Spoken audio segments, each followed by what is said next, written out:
Magandang araw, ako po si Ed Abalos ng Film TV Network. Kasama ni puwersa ang NGO TV Network at Mindanao Daily News Network na maghahatid sa inyo ng balita mula Pilipinas, Estados Unidos at sa buong mundo. Para sa kauna-unahang Tri-Media News Program, ito po ang The Pilipinas Update Global.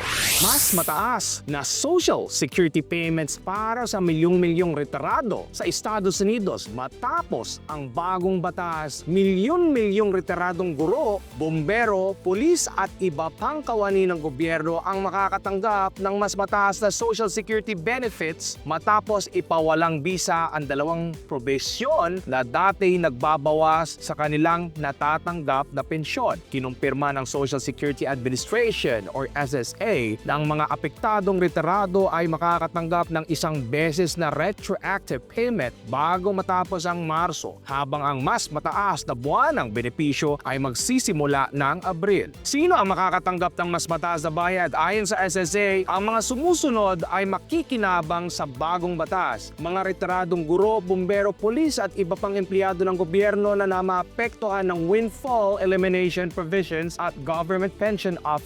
Asawa, balo at byuda ng mga apektadong retirado na nabawasan ng benepisyo dahil sa offset provisions, mga retirado na kwalipikado para sa Social Security ngunit nakatanggap ng mas mababang halaga dahil sa kanilang pension mula sa gobyerno, at otomatikong i-adjust ang SSA ang mga pagbabayad kaya hindi na kailangan maghain ng bagong aplikasyon ang mga kwalipikado. Ano ang kahulugan nito sa mga retirado? Dahil sa pagbabagong ito, mas makakatanggap ng patas na halaga ang mga retiradong lingkod bayan batay sa kanilang kinita sa buong buhay ng trabaho. Ang isang beses na bayad sa Marso ay magsisilbing kabayaran sa mga dating kaltas at mga mas mataas na buwan ng bayad ay magsisimula sa Abril. Maraming grupo ng manggagawa at unyon ang natuwa sa pagbabagong ito. Isang malaking tagumpay ito para sa ating retiradong guro, bumbero at pulis na naglingkod ng tapat sa kanilang komunidad ayon sa isang kinatawan ng National Public Pension Coalition. Inaasahan na maglalabas ang SSA ng karagdagang detalye sa mga darating na linggo. Pinapayuhan ang mga retirado na bumisita sa opisyal na website ng SSA o makipag-ugnayan sa kanilang lokal na tanggapan para sa karagdagang impormasyon tungkol sa kanilang benepisyo.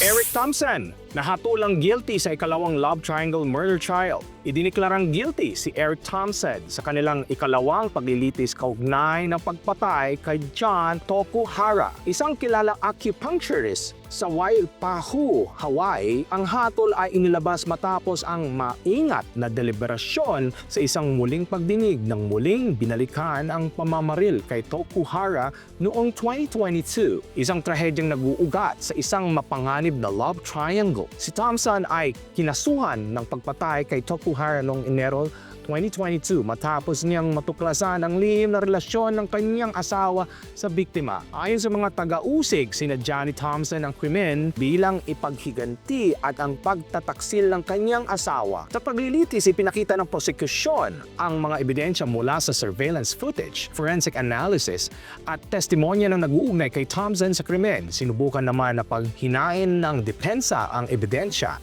Giniit na walang direktang patunay na si Thompson ang bumaril kay Tokuhara. Ang unang paglilitis noong nakaraang taon ay nauwi sa mistrial matapos mabigo ang mga hurado na magkasundo sa hatol. Ngunit pagkakataong ito nahatulan si Thompson ng second-degree murder na nagbigay ng hustisya para sa pamilya ng biktima. Nagpahayag ng kagaanan ng loob ang pamilya ni Tokuhara sa desisyon ng korte. Anilay amona nila ang katarungan na matagal nilang hinihintay. Inaasahang ibababa ang sentensya ni Thompson sa mga susunod na linggo kung saan maaari siyang harapin ang habang buhay na pagkakakulong. Ang kasong ito ay nagpapaalala sa masalimuot na epekto ng pagtataksil at paghihiganti na nagdulot ng pagkawasak ng pamilya at hinagpis sa buong komunidad.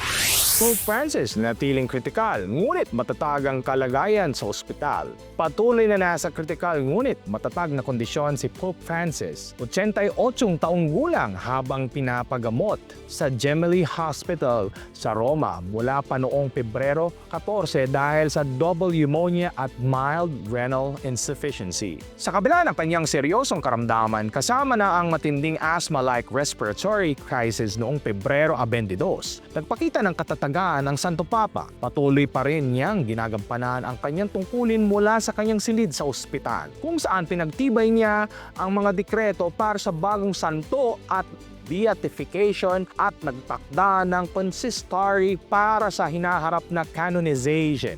Ayon sa Vatican, bagamat nananatiling bantay sarado ang kondisyon ng Santo Papa, wala namang naitalang panibagong krisis ang kanyang paghinga at matatag na ang kanyang vital signs. Tumanggap din siya ng Eucharistia at sinimulan muli ang ilan sa kanyang gawain na nagpapakita ng kanyang dedikasyon sa kanyang tungkulin. Patuloy namang nag-aalay ng panalangin ang mga mananampalataya sa buong mundo para sa kanyang agarang paggaling. Ang Vatican ay patuloy na magbibigay ng update sa kalagayan ng Santo Papa habang siya ay nagpapagaling.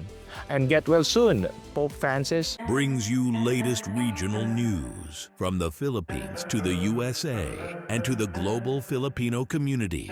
The groundbreaking Tri-Media Partnership now streaming on the Film TV network. Newest show this 2025. Container, pinaghihinalaang may droga.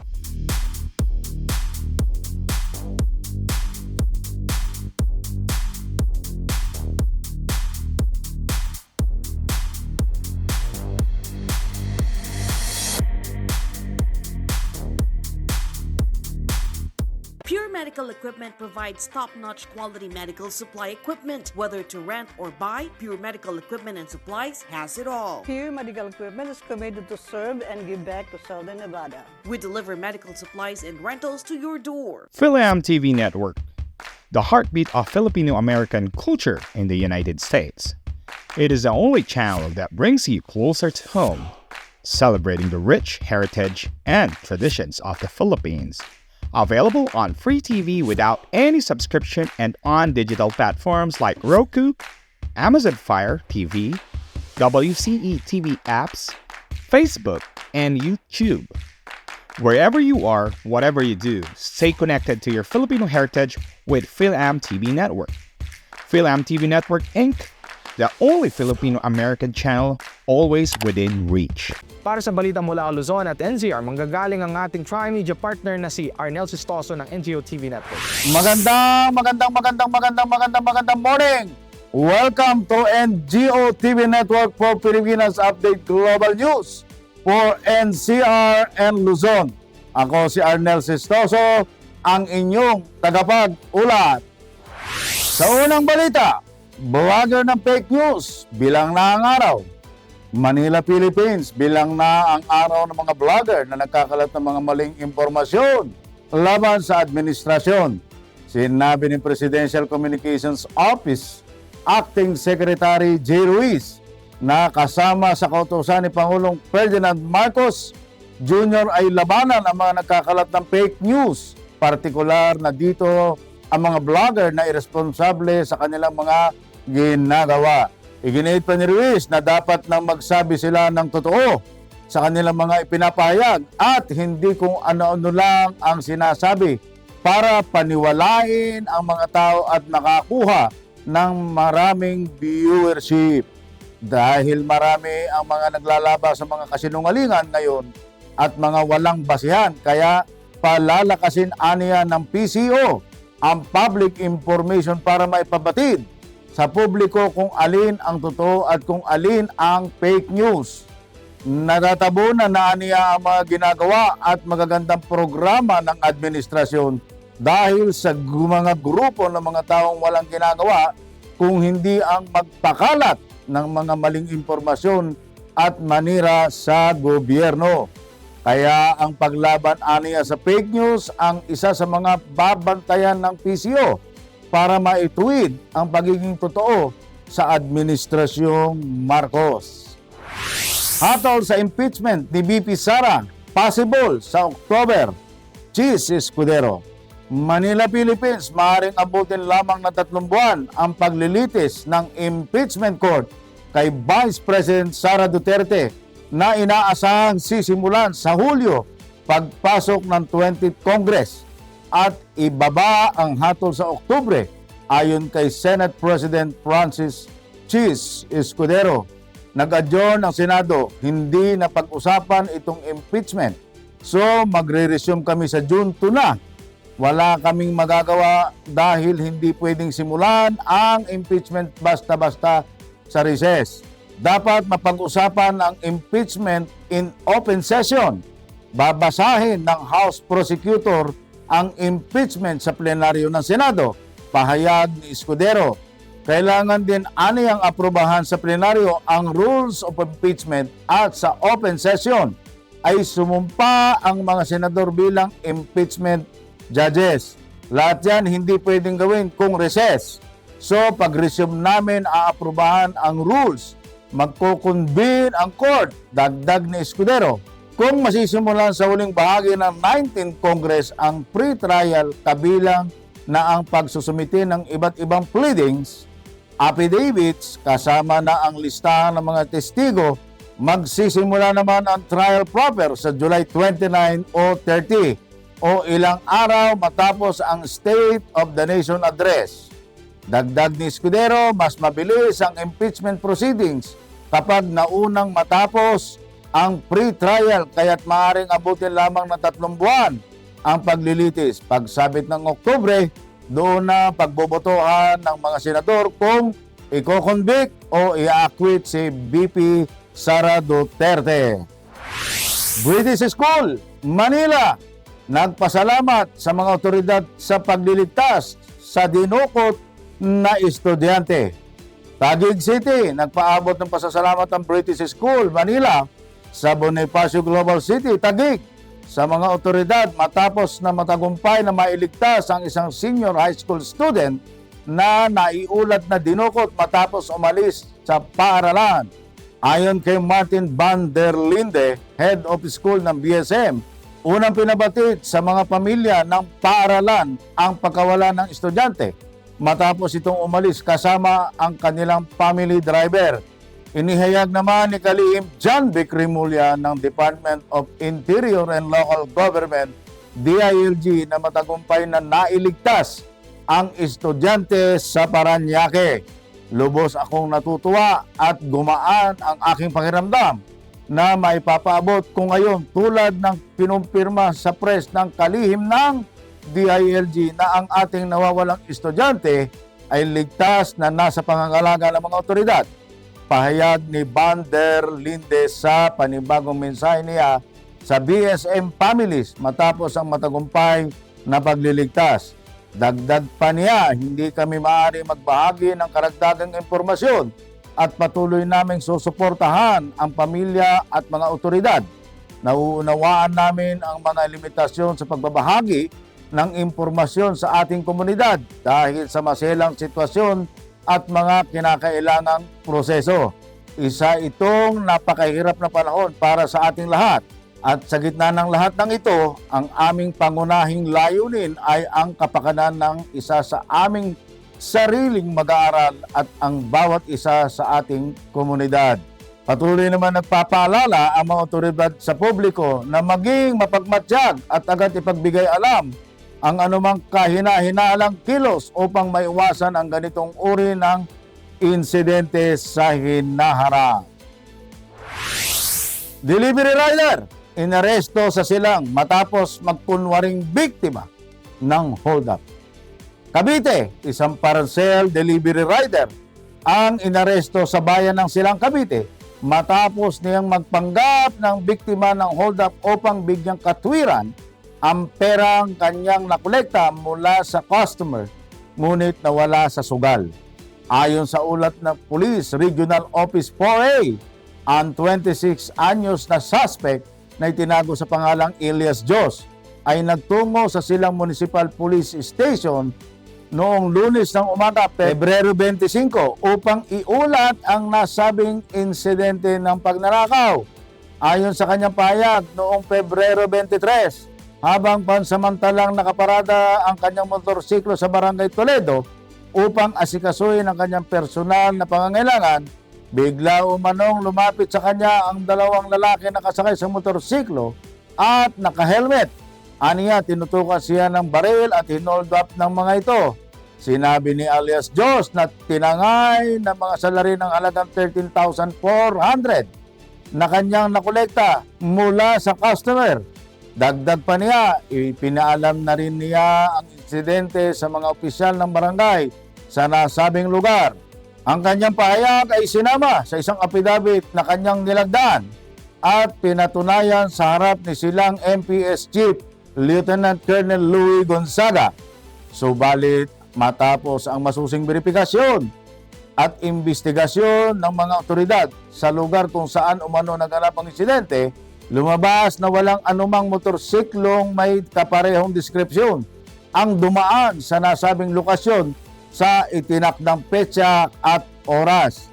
Nang ipakita sa kanya ang resulta ng investigasyon noong gabi ng Pebrero 25, inamin ni alias Diyos na gawa-gawa lamang niya ang kwento upang pagtakpan ang pagkawala ng pera na kanya palang naipatalo sa sugal. Dahil dito, agad siyang inaresto ng mga otoridad at sinampahan ng kasong perjury. Patuloy na pinapaalalahanan ng mga otoridad ang publiko na huwag gumawa ng mga peking reklamo dahil ito ay may kaakibat na legal na pananagutan. Mayor Along nagbabala sa mga senior citizens laban sa peking social pension payout location. Caloocan City, nagbabala si Mayor Dale Gonzalo Along Malapitan sa mga senior citizens ng lungsod na mag-ingat laban sa mga peking social pensions payout locations at sa mga individual na nagpapanggap bilang empleyado ng lokal na pamahalaan. Sa isang Facebook post, ibinunyag ni Mayor Malapitan na may mga scammer na tumatawag sa mga senior citizens at mali o peking impormasyon ang ibinibigay sa kanila. Iniutos na kunin ang kanilang social pension sa City Hall o sa iba pang hindi otorisadong lugar. Huwag basta maniwala sa mga nagpapanggap na taga-gobyerno na tatawag sa inyo at magbibigay ng maling impormasyon tungkol sa inyong social pension. Sundin lamang ang opisyal na abiso mula sa ating lokal na pamahalaan. Pahayag ng alkalde. Dagdag pa niya, ang opisyal na social pension distribution ay pinaalam lamang sa pamamagitan ng opisyal na anunsyo ng city government at hindi sa personal na tawag mula sa hindi kilalang tao.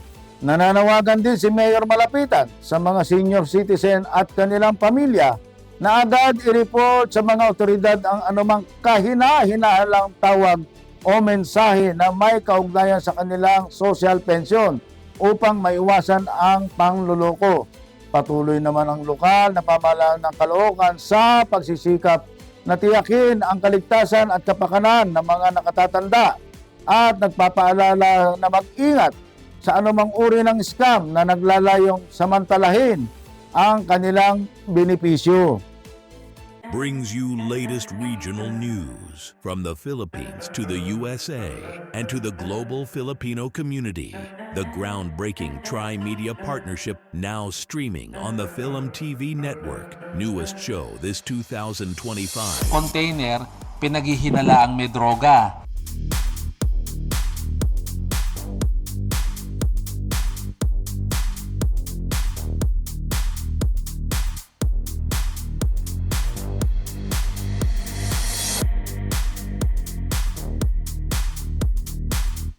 Pure Medical Equipment provides top-notch quality medical supply equipment. Whether to rent or buy, Pure Medical Equipment and Supplies has it all. Pure Medical Equipment is committed to serve and give back to Southern Nevada. We deliver medical supplies and rentals to your door. Philam TV Network, the heartbeat of Filipino-American culture in the United States. It is the only channel that brings you closer to home, celebrating the rich heritage and traditions of the Philippines. Available on free TV without any subscription and on digital platforms like Roku, Amazon Fire TV, WCE TV apps, Facebook, and YouTube. Wherever you are, whatever you do, stay connected to your Filipino heritage with Philam TV Network. Philam TV Network Inc., the only Filipino-American channel always within reach. Para sa balita mula Visayas at Mindanao, manggagaling ang ating Tri-Media partner na si Alan Mediante ng Mindanao Daily News Network. Greetings from the Philippines. This is our MDNN news update, MDNN and Philam TV news update for the week from Visayas and Mindanao. In Cotabato City, they informed that it is providing 50 housing indigent residents of Maguindanao Sur. So, merong 5 pabahay na ibinigay ng BARM Ministry para sa mga taga Maguindanao Sur. So, ng programa na tinawag nilang flagship project of the Office of the Chief Minister, which aims to provide decent housing for the poorest families and those that place yung mga former Moro rebels at iba pang mga marginalized group. So, nagtayo ang BARM, ang pamunuan ng BARM ng kanilang initiative na tinawag nilang Kapyanan para makatulong sa pabahay ng mga nangangailangan kanilang mga residente. Ang sabi ng mga nakatanggap na, buong puso silang nagpapasalamat sa BARM dahil sila ay talagang binigyan ng pansin at atensyon ng pamunuan ng BARM. Ibinigay na rin po ang Certificate of Ownership at Certificate of Agreement mula sa Kapyanan para sa mga. Samantala, sa Cagayan de Oro City, ang Comelec Region 10 ay nagsasabing papadala pa nila ang petisyon ng recall ng isang Army Commander. Sabi nila hindi sakop ang petisyon na ito ng kanilang opisina sa Rion, kundi dapat sa National Office ng Comelec. Northern Mindanao will forward to its national office a petition from Misamis Oriental election candidates seeking the recall. So mga kandidato ito dito sa Misamis Oriental na pinaparecall nila ang commander ng 4th ID na si Major General Michelle Anayron dahil sabi nila baka or may influensya ito sa magiging resulta sa eleksyon doon sa Subbungkugon Town kung saan ang ama ni Major General Anayron Sr. ay tumatakbong town mayor. Sa isang media briefing, sinabi ni Assistant Director Maria Dulce Banson na ang kanilang opisina o ang Comelec Region 10 lacks authority over Anayron Jr.'s assignment. So the complaint was addressed only to Commission Chair, Lawyer George Erwin Garcia, and it was merely forwarded to Regional Office. Kaya ito ay papadala nila sa Comelec Manila. Sa isang statement ng Chief ng Public Affairs ng 4th ID, Lieutenant Colonel Francisco Garillo Jr., sinabi niya na ang adheres to a rigorous selection process at he denied any intent to influence the midterm elections. Garillo said that Major General Anayron Jr. is qualified his role as Commander or General of the 4th Infantry Division because he already has 30 years of service and exemplary performance in many parts of Mindanao for his duty forces. Ang Department of Agriculture, Region 11, ay namahagi ng 11.6 million na makinarya para sa agricultural ng ating mga farmers doon. Sabi ng DA Region 11 Director Macario Gonzaga, ang mga makinaryang ito na nagkakalaga ng 11.6 million ay kasali ang mga 4-wheel tractors and rotavators and was provided through the Rice Competitiveness Enhancement Fund o RCEF. With the RCEF mechanization program, more provinces can attain a higher level of mechanization, according to Director Gonzaga. Sa Visayas naman, ang University of Antique ay may planong magkakaroon o magdagdag ng kanilang medical program o medicine program.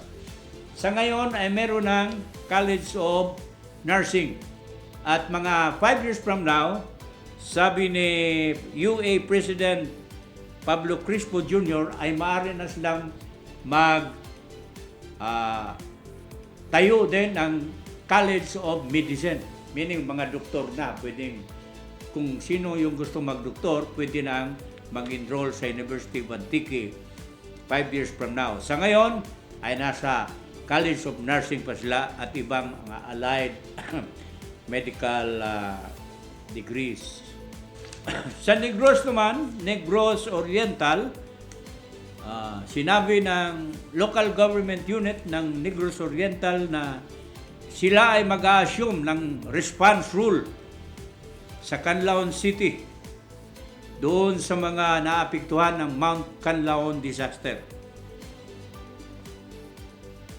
Coming from Dumaguete City, the regional director of DSWD-7 said the provincial government unit of Negros Oriental has assumed the support role in disaster response management in Canlaon City.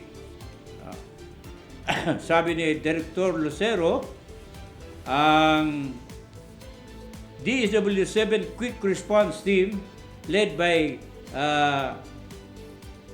Division Chief Lilibet Cabiara has provided augmentation and support to the Canlaon City LGU for almost 3 months now since the December 9 eruption of Mount Canlaon.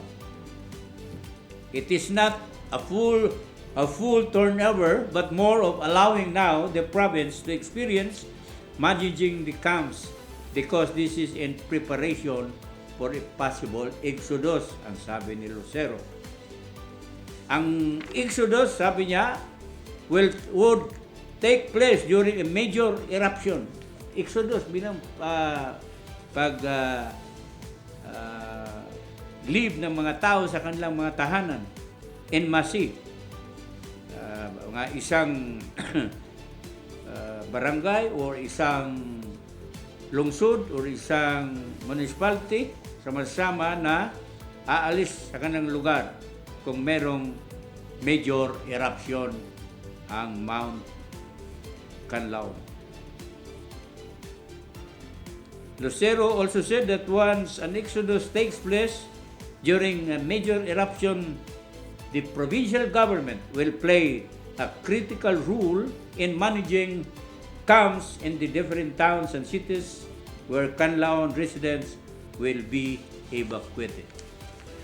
So this is our news update. Reporting from Cagayan de Oro City, Alan Mediante po. Yan po ang binubuo ng ating mga balita dito sa NCR at Luzon.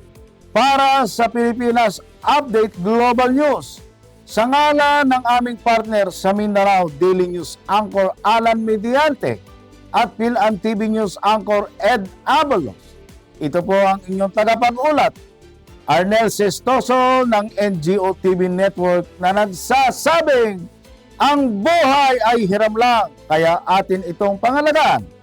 To God be the glory. Let us find out our destiny and strengthen our spirituality. Mabuhay po kayo.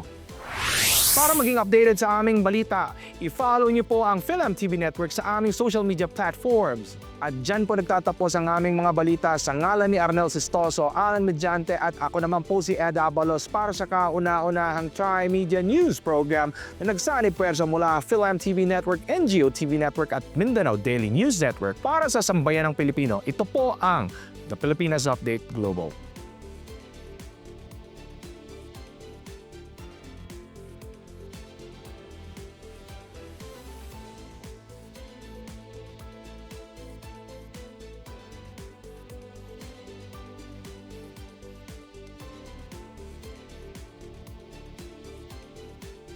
Pure Medical Equipment provides top-notch quality medical supply equipment. Whether to rent or buy, Pure Medical Equipment and Supplies has it all. Pure Medical Equipment is committed to serve and give back to Southern Nevada. We deliver medical supplies and rentals to your door. PhilAm TV Network, the heartbeat of Filipino-American culture in the United States.